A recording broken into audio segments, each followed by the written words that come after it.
weekend na. Trending tonight, ang ka-unity team noon, tatapatan ngayon, mag-e-endorse raw si Pangulong Bongbong Marcos ng kandidatong ipantatapat kay Vice President Sara Duterte sa 2028. Natural. Pero may mga qualifications, Mayan. Ayun. Si Pangulong Ano yan? Marcos para sa susuportahan niyang susunod na Pangulo. Numero 1, dapat daw may alam sa ekonomiya. Okay. Number 2, abay, lalabanan ng korupsyon. Wow. Eto, Lord Miss Mayan, ha? Kung titingnan natin sa survey ngayon, ang number 1 ay si VP Sara. Number 2, si Mayor Leni Robredo, and then si Senator Raffy Tulfo. Sino kayang pasok sa criteria ni PBBM? Pero kung babalikan natin, nag-release na ng statement si Leni and si Senator Raffy Tulfo na hindi sila tatakbo sa Siyempre. national. Pero Sabihin nila yan, alam mo doon yan. sa hypothetical match-up ng Okta Research, they found out na ang team up ng Tulfo Robredo ay talo. Hindi ba talo? Kumbaga, parang tatapat. 45% to 42% nila Sara at Amy Marcos. Pero you have to take into account too early kasi, sorry pero feeling ko malaking bagay dito yung magiging resulta ng impeachment. Kasi by now, yun yung resulta kasi ito yung impeachment na nangyayari. Paano pagdating dun sa punto na meron ng desisyon? I'm not saying conviction, pero feeling ko may malaking factor yun. And gaya nga ng, alam mo, hindi ako naniniwala na too early Too lang. early to say na Hindi totoo decided yan. na sila na hindi Yes, tatakbo. hindi totoo yan. Kasi ang sabi nga sa tagal nating nagko-cover ng politika, pagkaupo mo sa pagkapanalo mo is the perfect time na maghanda ka for the next elections. So, ako tingin ko lang, meron ng Yung hindi kayo napupusuan. ipapadala sa dahig, mga ganyan. Oh. Ikaw talaga? Oo, diba? Diba? At Natural. Siguraduhin mo na itutuloy yung mga nasimulan mo. Oo. O kasi nakaka-depress yung yung pinaghirapan mo, bang, wala na lang. Which usually happens, Lord. Yes. Diba? Yun yung nakakainis kasi may mga mag-uumpisa sa loob ng 6 years and then yung next iba na naman ulit kasi gusto mo na naman ng ibang legacy. Pero ganun daw ang Pinoy daw. We Diba? always tend to vote opposites. Nako po, yun Kung lang. titignan mo yung pattern ng mga binoboto natin mga Pangulo, kabaligtaran nung previous. Yes. Yun. Di, tsaka ang sunod na tanong dyan another unit team na naman ba to? At totoong unit team na to? Tama. At unity... Duterte Marcos. Oo. At Oo. Ano yung definition ni Albert Einstein ng insanity? doing the same thing, doing the same thing over and over again, expecting different results. Narito na, ang malalaking balita sa Frontline Tonight. Pwede bang ipaaresto si Vice President Sara Duterte na may kasong grave threat? Para sa kampo ng bise, bawal yan. Wala raw jurisdiction ng korte sa isang nakaupo at impeachable na opisyal. Maulan ngayon, maulan kahapon at maulan pa rin daw hanggang sa susunod na linggo sa Luzon. Habagat pa lang yan, walang bagyo. Pero posible pa raw may mamuong low pressure area. Ang latest sa lagay ng panahon, abangan maya-maya lamang. At sa showbiz tonight, P-pop supremacy sa Japan to the highest level na ang performance ng SB19 Atabini sa Summer Sonic sa Osaka at meron pang repeat sa Tokyo. Pinipigilan ng kampo ni Vice President Sara Duterte ang posibleng paglabas ng arrest warrant laban sa bise. Alam mo, Lord, tumunog to kahapon na possible daw may arrest warrant doon. Para sa kasong grave threats, kaugnay ng sinabi ng Vice Presidente na may kinausap na raw siyang handang papatay kay Pangulong Marcos, First Lady at dating House Speaker. Ayon sa kampo ng bise, hindi dapat maglabas ng arrest warrant ang korte hanggat hindi pa nare-resolba ang isa pa nilang motion. Ano ba yan? Kine-question kasi ni VP Sara ang jurisdiction ng korte, lalo't isa siyang impeachable official. So Lord, parang tinatanong nila kung covered niyo ba kami? Pwede na nga ako ma-impeach, tapos papakulong niyo pa. Kung pwede raw yung mangyari sa bise, pwede rin yan mangyari sa iba pang opisyal. Oo, kasi jurisdiction din ang usapan dyan. Humiling din ang kampo ng Vice Presidente na magkaroon ng oral arguments para mailatag nila ang kanilang depensa. Bukod pa dyan, una nang pinababasura ng kampo ng Vice ang kasong grave threats. Pakinggan natin ang pahayag ng abogado ng Vice Presidente na si Attorney Lin.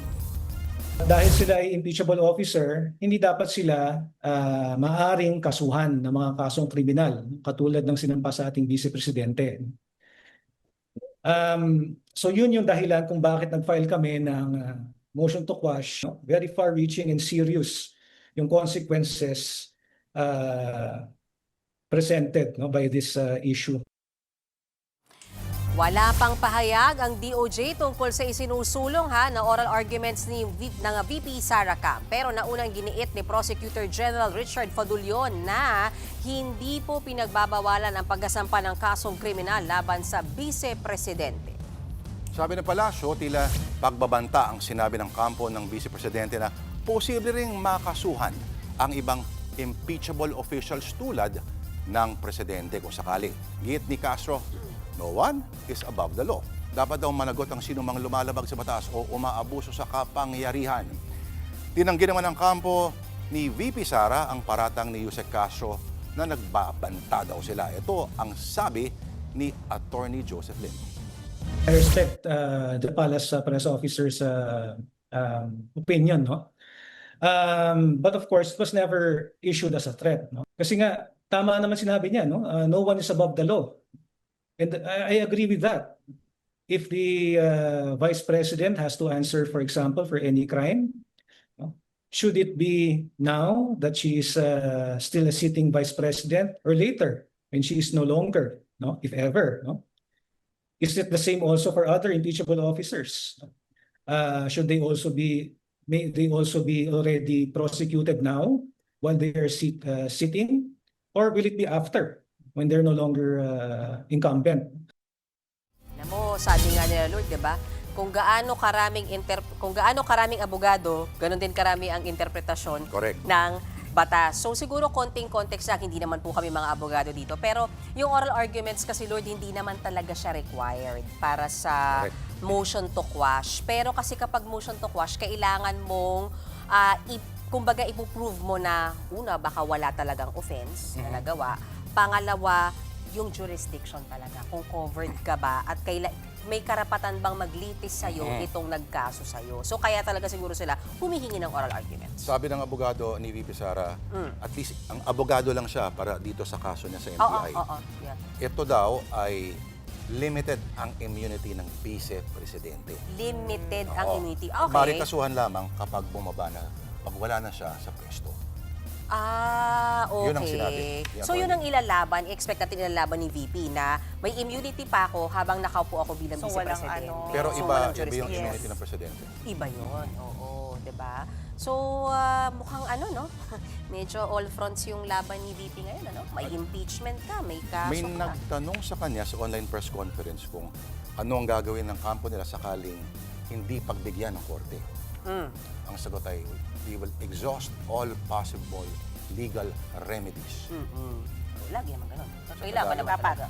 Kailangan naman talaga. Pero, bigyan lang natin ng context. Itong sinasabing grave threat ito, wala itong pinagkaiba doon sa dinidinig sa impeachment case. Ito yung online press con niya noong 2024 na sinabi niya na pag may mangyaring masama sa kanya, may kinausap na siya para patayin si Pangulong Bongbong Marcos, First Lady Lisa Rodeta Marcos, and si dating Speaker Romualdez. It's the same Ang leksyon grave dito threat ay na yan. Ano? mag-ingat sa mga online press con. Oo, mag-ingat sa mga nagsasabi. Yun. Okay, dito naman tayo sa eleksyon. Kahit medyo malayo pa, may susuportahan na daw sa pagkapangulo sa 2028 si Pangulong Bongbong Marcos. Actually, hindi siya malayo. Malapit na. Lapit na yun. Eve na by next year. Si Tony Castletorte lang ang Oo. nalalayuan doon. Nalalayuan kayo. Mayan, mga kapatid, yan daw dapat ang pangtapat niya sa dati niyang kay-unit team, ang kanyang karunning mate na si Vice President Sara Duterte. Wala pang pinangalanan si Pangulong Marcos, pero heto raw. O yan, may merong kailangang katangian. Yung katangian ng i-endorso niya. 1, mapagkakatiwalaan at ipagpapatuloy daw yung ginawa ng kanyang administrasyon kontra korupsyon. O ito, pakinggan natin muna yung sinabi ni Pangulong Marcos. I will certainly endorse a candidate in the 2028 elections. Who that is, I cannot tell you because even I don't know. So, maaga pa eh. It's a little early for that. And we don't know.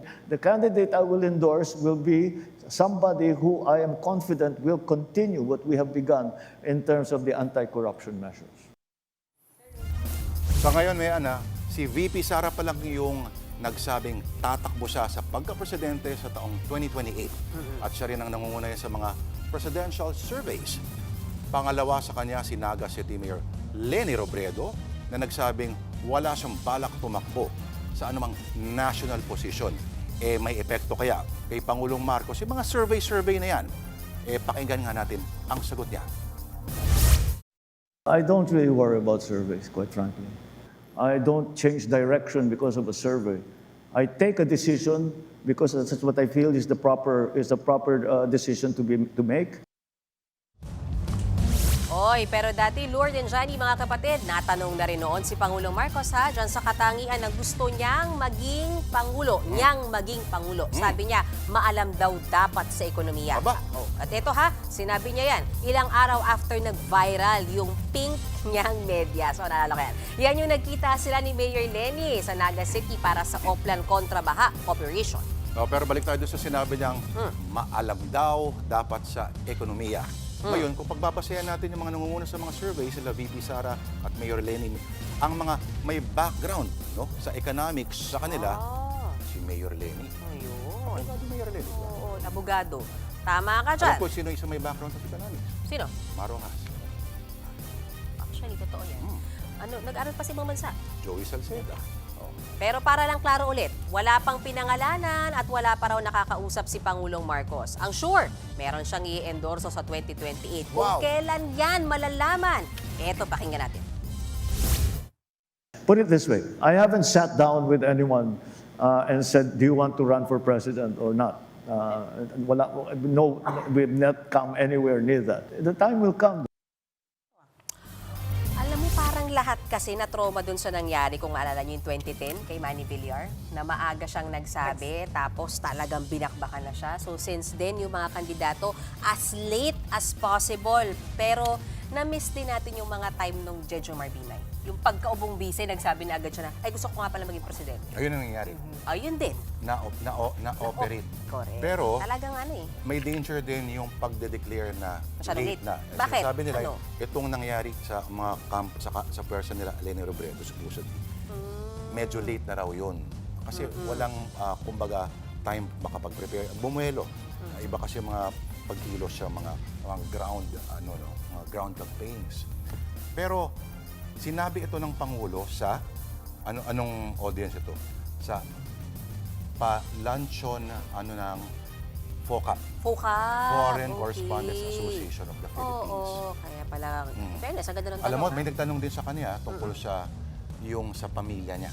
Oh. Oo, at yung supposed yung tax, state tax. Sabi niya, hindi niya asikaso kasi busy raw siya running the state, running the Philippines.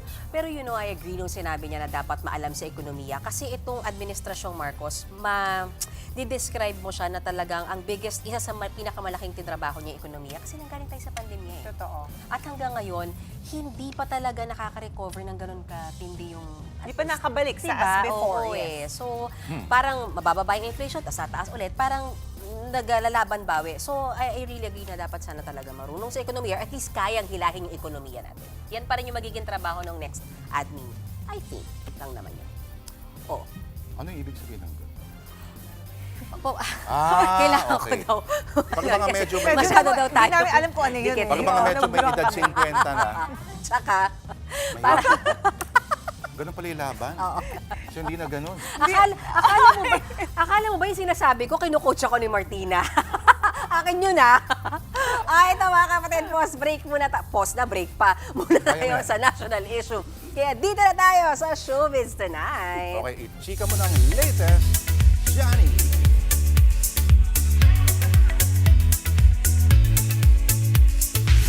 Medyo ang dami nating mga hand gestures ngayon. Ba't yung bawi? Oo, ang daming nangyayari Bawi. kasi. Yung Bawi. laban, Paano ba yung laban?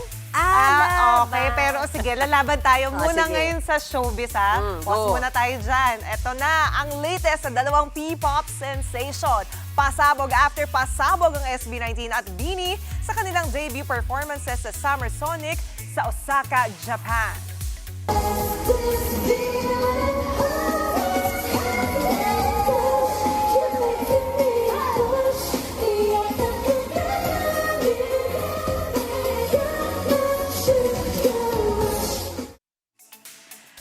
Talagang the mic is on sa performance ng nation's girl group na BINI na bumirit pa while dancing to Sugar Rush. Pinerform din nila ang Japanese version ng Born to Win.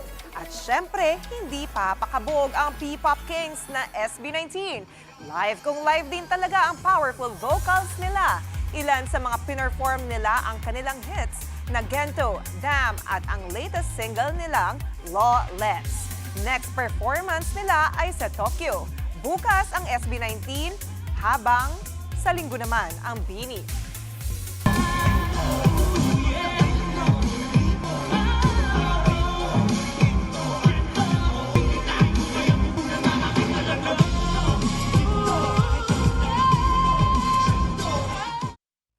Bago ko lang mag-teaser, kilalang susunod hanggang halos 5 pisong taas presyo sa petrolyo nagbabanta sa susunod na linggo. At low pressure area posibleng mabuo sa magkabilang panig ng bansa sa susunod na linggo. Magbabalik pa ang Frontline tonight.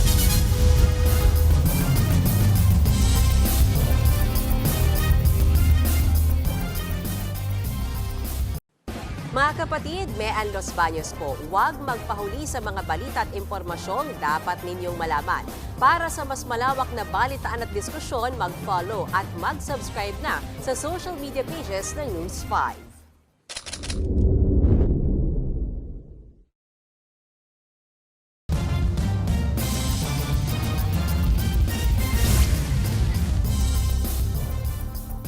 Tiniyak ng Labor Department na ilalaban nito ang dagdag sahod sa mga manggagawa sa Metro Manila. Kasunod po yan ang pagpapalawig ng Pasig RTC sa suspension sa wage hike. Ayon po kay Labor Secretary Francis Tolentino, hindi lamang nito pinipigilan ang dagdag sahod. Inaalis din daw nito ang pagkain sa hapag ng higit 1 milyong manggagawa sa Metro Manila at kanilang mga pamilya. Gagamitin daw ng ahensya ang lahat ng legal na paraan para mapawalang bisa ang desisyon ng korte at ipagtanggol ang karapatan ng mga manggagawa. Nere-respeto naman ng National Wages and Productivity Commission ang desisyon ng korte. Pero, git po ng komisyon, dumaan sa tamang proseso at nakabatay sa batas ang aumento sa sahod. Pinalaga naman yan ng labor groups ang pagpapalawig sa suspensyon ng dagdag sahod. Giit nila, pang-hostage yan sa wage hike na desisyon ng korte. Ito ay blatant na disrespect sa ating mga manggagawa and the already insufficient wage increase. Barya na nga po, per tranche pa, installment, tapos ngayon hinaharangan pa. It's disgusting because it's very clear na mas kinatigan pa nung judge yung alleged na potential losses ng milyonaryong construction companies kesa dun sa actual suffering, actual losses ng millions of minimum wage earners dito sa NCR. Matapos ang 2 linggong rollback, may nakaambang taas presyo na naman sa petrolyo sa susunod na linggo.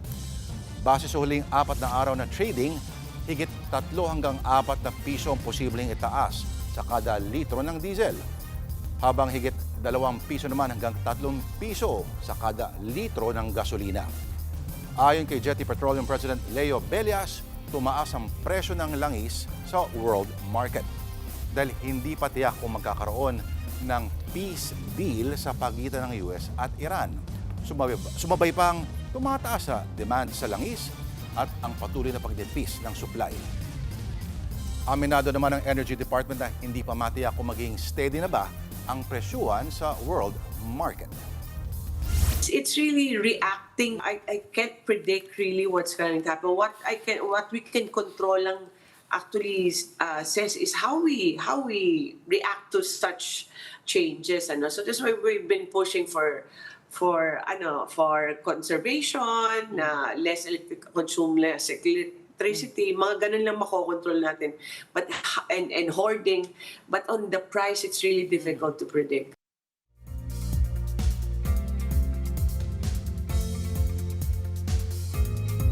O yung may mga day off po dyan ng Sabado at Linggo, nako, good news sa inyo, masarap matulog. Dahil mga kapatid, magpapatuloy ang panakanakang ulan ngayong gabi. Ganyan din ang panahon sa weekend, lalo na sa Luzon. Ayon po sa Pag-asa, mga kapatid, dulot na rin yan ng habagat na tumatama sa Luzon hanggang Visayas. Ang epekto niya ng maulang gabi sa Zambales, Bataan, Pampanga, Bulacan, Cavite at Metro Manila. Maulan din po bukas ng umaga sa Ilocos Region. Posible ring umulan sa tanghali o hapon sa nalabing panig ng Luzon at Visayas. At may chance rin, may ana, ng minsan ng pag-ulan bukas at sa linggo dito sa Metro Manila. Yun. Samantala ayon sa Metro Weather, posibleng may mabuo na low pressure area sa magkabilang bahagi o panig ng bansa next week. Babantayan din natin yan kung itong mga to'y palalakasin pa ng habdagat. Susunod, BTS members na sina RM at J-Hope present sa concert ni Usher at Chris Brown sa Canada.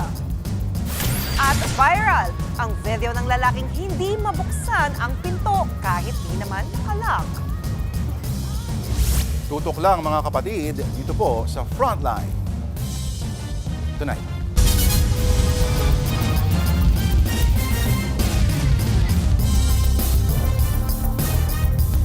Mga kapatid, Johnny Alipon po, maging updated sa latest entertainment at lifestyle. Huwag magpahuli, mag-follow at mag-subscribe na sa social media pages ng News 5.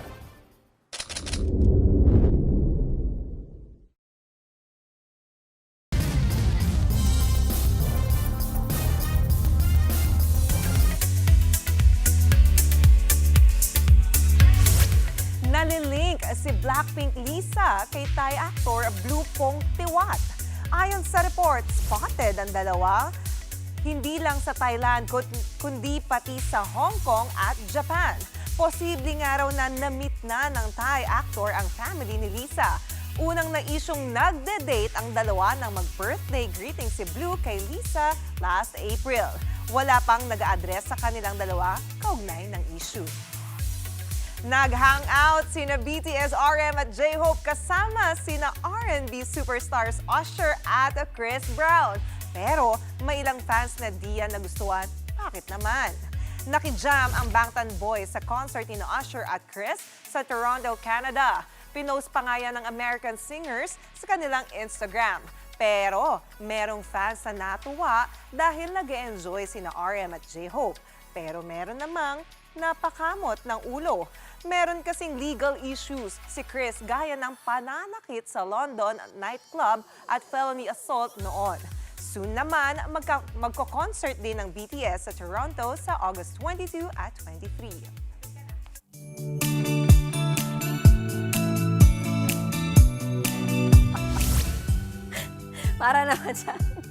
Para naman sa ating pabaong pampag-good night, marami ang relate sa naranasan ng isang netizen ngayong maulan ang panahon. Ay nako, nahihirapan siyang buksan ang kanilang pinto. Kasi naman, Mayan at Lord, may scientific Meron. explanation pala yan. Meron talaga. O yan ang uploader na si Jonathan from Caloocan.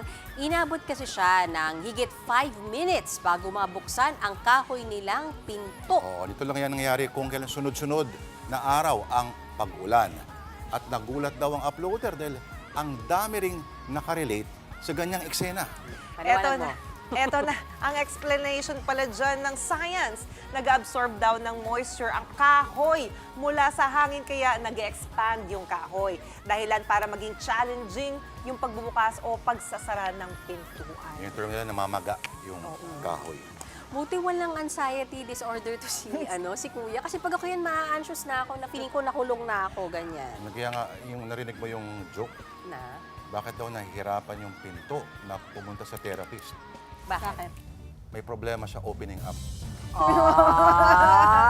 Fair. Pwede. Pasalamat ka, hindi ka Cebu. Kung Cebu ka, Wala, oo. aping-api ka ngayon. Pero dahil First week pa First lang week natin. natin. oh, first Saan week yung cake ko? natin. Wala Wala pa. pa, First wala week pa, muna. wala pa. Papakabait muna kami ni Miss Mea. Correct. Graduate tayo ng 1 week, guys. Ipapatulpo ko kayo. Teka. Grabe naman yun. Idol, Wala inaapi ako ko nito. ilalaban doon. Hindi, Inaapi ako naman to, Hindi, idol. Bok, halika na. Balik na. Pasok. Kakampi ng naaapi yun. Wala ko. Highest score in the land. Hindi ka na namin pingin. Try namin. At yan po ang 30 minuto ng pagkimay sa mahalagang headlines. Balitaan at diskusyon para sa paghubog ng matalinong opinyon. Kami ang inyong kapatid sa Balitaan at Public Service. Hanggang sa Lunes po, mga kapatid, ako si Johnny Alipoon. Lord De Vera naman po, inyong pag-utusan, wag lamang utangan. At ako po si Mean Las Bañas Oreseo. Happy weekend mga kapatid. Walang iwanan sa Frontline tonight.